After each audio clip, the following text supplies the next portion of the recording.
বোধ আমার ফাল দিয়ে যাব এইটো যে এইফালতে আহি আহোঁতে এইফালে হ'ল বিধায়কগৰাকী কিমান উন্নয়ন সাধন কৰিবলৈ সক্ষম হৈছে মই পোনে পোনে ইয়াৰ স্থানীয় লোকসকল আছে তেওঁলোকৰ ওচৰত যাব বিচাৰোঁ। প্ৰথমতে এগৰাকী সাংবাদিক হিচাপে ৰবিদা আপোনাক ধন্যবাদ জ্ঞাপন কৰিছোঁ যে আপুনি বৃহত্তৰ অঞ্চলবাসীৰ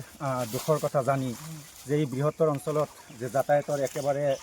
ভাল ব্যৱস্থা নাই তাৰ প্ৰতি লক্ষ্য ৰাখি আপুনি ইয়াত আহিছে তাৰ বাবে আপোনাক ধন্যবাদ জ্ঞাপন কৰিছোঁ। এতিয়া কথা হৈছে আপুনি যিটো সুধিছে যে বৰ্তমানৰ যিজন বিধায়ক লৰেন্স ইছলাৰী ডাঙৰীয়া তেখেতে আগতে হয়তো কোকৰাঝাৰ সমষ্টিৰ আছিলে কোকৰাঝাৰ পূব সমষ্টিৰ বিধায়ক আৰু বৰ্তমান যিহেতু নতুনকৈ বাওখুংগুৰি সমষ্টি গঠন হৈছে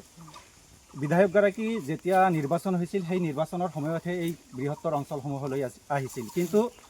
আশ্চৰ্যজনক কথা আজি প্ৰায় 5টা বছৰ অতিক্ৰম কৰিবৰ হ'ল এই 5টা বছৰত কিন্তু এই বৃহত্তৰ অঞ্চলত এদিনো তেখেতে আহিবৰ আৰু সময় নাপালে। গতিকে সন্মুখত যিহেতু আকৌ নিৰ্বাচন আহিছে এইটো সময়ত আমি বিভিন্ন চৰকাৰ আহি ইতিমধ্যে গ'ল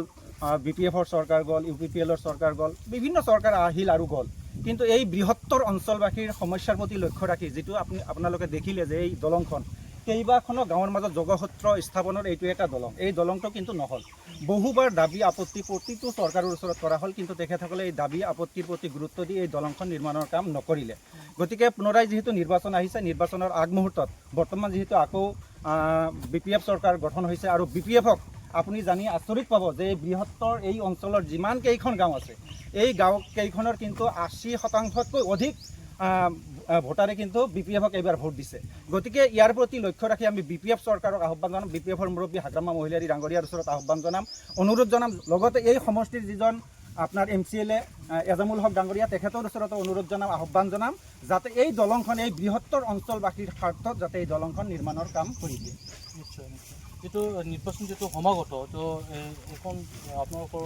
অঞ্চলত যিটো বিধান বাওখুংগুৰি বিধানসভা নৱগঠিত বাওখুংগুৰি বিধানসভা সমষ্টিত কেনেধৰণৰ আপোনালোকে প্ৰতিনিধি বা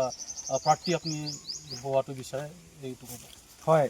যিহেতু সন্মুখত বিধানসভা নিৰ্বাচন আহি আছে আৰু নতুনকৈ এইটো সমষ্টি গঠন হৈছে বাওখুংগুৰি সমষ্টি আমি এই বাওখুংগুৰি সমষ্টিৰ এজন ভোটাৰ হিচাপে আমি বিচাৰিম যে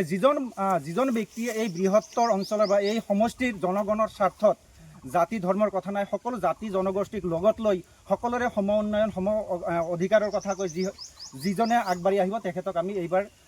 যিটো বিধানসভা নিৰ্বাচন এই বিধানসভা নিৰ্বাচনত তেখেতক আমি বিচাৰিম। আমাৰ কথা হৈছে বৰ্তমান আপোনালোকে জানে যে আমাৰ পবিত্ৰ ৰমজান মাহ চলি আছে আৰু সন্মুখত ঈদো আছে আৰু এই বৃহত্তৰ অঞ্চলকেইটা হৈছে সংখ্যালঘু বসতি প্ৰধান অঞ্চল। এই অঞ্চলৰ মানুহখিনি কিন্তু বৰ্তমান যিটো ইলেকশ্যন আহি আছে বা নিৰ্বাচন আহি আছে এই নিৰ্বাচনৰ ক্ষেত্ৰত কিন্তু আগবাঢ়ি অহা তেনেকুৱা দেখা আমি পোৱা নাই। কিন্তু যিহেতু সন্মুখত সময় আছে এই সময়ত